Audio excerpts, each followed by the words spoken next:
This is TWiT. Chartable and the other company that we've used, Podsights, both were just purchased by Spotify.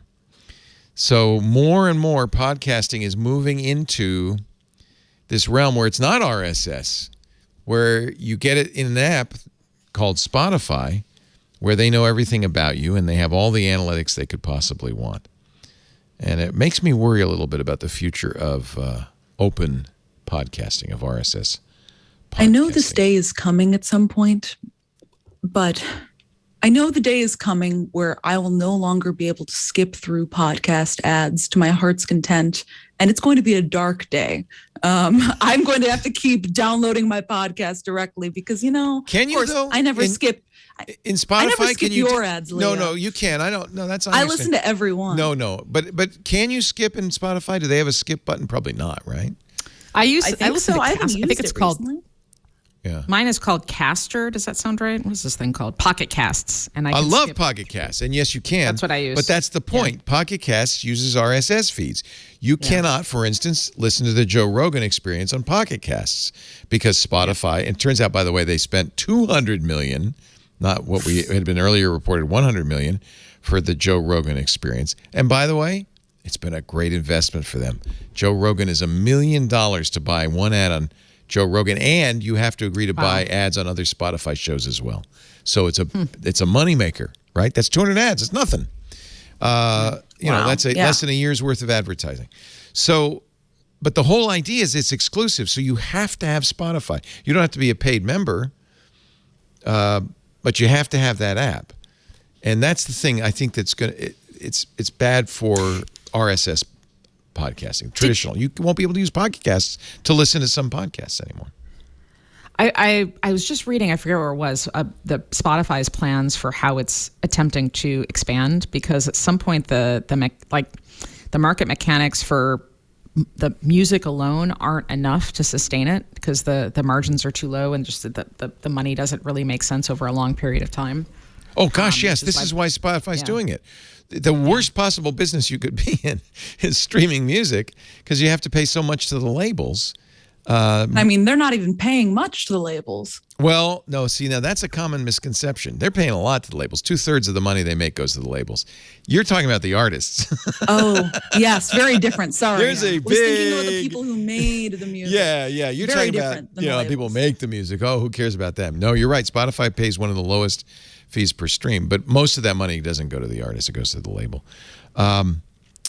They are also, I think this is kind of a double-ender because not only they're buying podcasts like Rogan, they're buying things like Chartable and Podsights and Megaphone, which is a direct ad insertion platform, and Anchor FM. They're buying the back end as well, which means advertisers won't. Yeah. They literally, this is a direct shot at companies like mine because if I don't have access to those metrics, advertisers just say, no, we're not going to buy your show because we have to buy Spotify.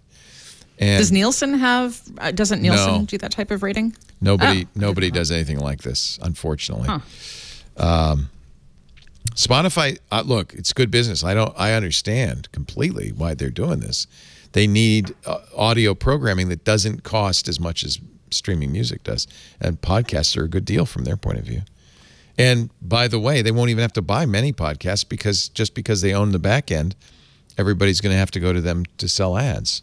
So currently, almost looks like 3.5 million podcasts are on Spotify. Not exclusive, but on Spotify. I'd be curious as to what that number is for like podcasts with a regular audience of like 1,000 listeners or more. Oh yeah, that's a good question. Mm-hmm. Yeah. How much I don't see how someone uploading something. This is just distribution, right? So at some point, I'm trying to think of a company that is in the distribution business that has not at some point faced a problem, because at some point there's another disruption that comes around, and they find it hard to compete, right? So, or you wind up with like oversaturation. So. I don't know. I'm trying to play this forward 5 years, 10, Please do, and let me know what you figure out, because I'm... at this point... I think what happens is that I would be curious to know how they pivot. and they're going to have to at some point, I would think, because just the traditional distribution models over and over and over again tend not to work out. Digital, especially advertising based, like a distribution model. Right. I mean, I think the fact that this is all, again, based on bringing in ad dollars, it's on almost certainty that at some point, much like advertising has kind of collapsed for digital media and of course print media, that at some point that is going to come to audio content, and it'll move to whatever the next thing is. Maybe that's VR glasses or something. But I'm curious as to what, like you said, Amy, what is the 10-year plan for this? Well, and if Meta actually, like, again, going back to what we were talking about earlier with Meta, I don't know what happens with that, but one would think that if there's a ton of money, like, advertisers are fickle and they go where they think they're going to have the greatest impact, and if Spotify is pretty much ad driven, the ad driven model for distribution, just over and over again, you don't have enough control over that ecosystem, and you at some point become vulnerable. So I'd be curious to see what happens.